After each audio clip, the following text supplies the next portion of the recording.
Mshahara mnono unategemeana na vitu kama cheo na majukumu, ujuzi wa ziada, mfano ujuzi wa teknolojia, lugha ya kigeni, uongozi, mauzo, uchambuzi wa data na kadhalika.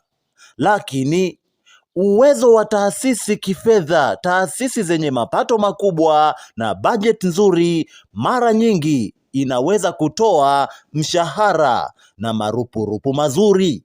Lakini mwisho ni elimu na taaluma yako.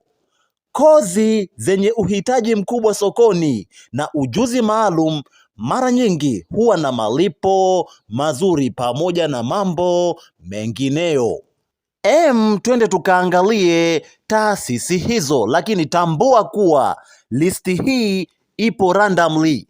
Lakini kama ni kijana na ukabahatika kuingia kwenye taasisi hizi, basi ndugu yangu umeula.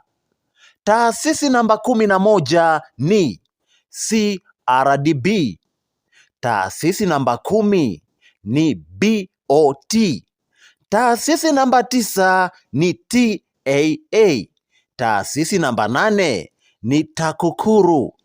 Taasisi namba 7 ni TPA. Taasisi namba 6 ni MSD.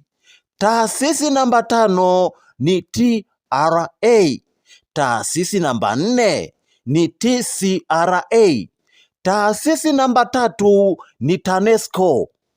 Taasisi namba 2 ni EWURA na taasisi namba 1 ni TPDC, pamoja na taasisi nyinginezo ambazo sijazitaja.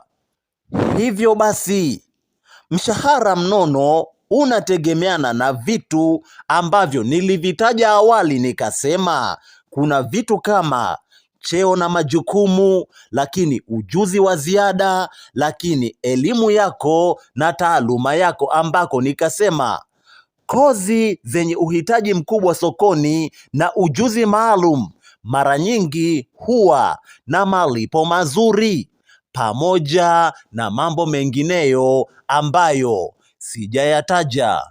Mimi nimemaliza. Kikubwa usisahau kushare video hii, subscribe, nikutakie siku njema.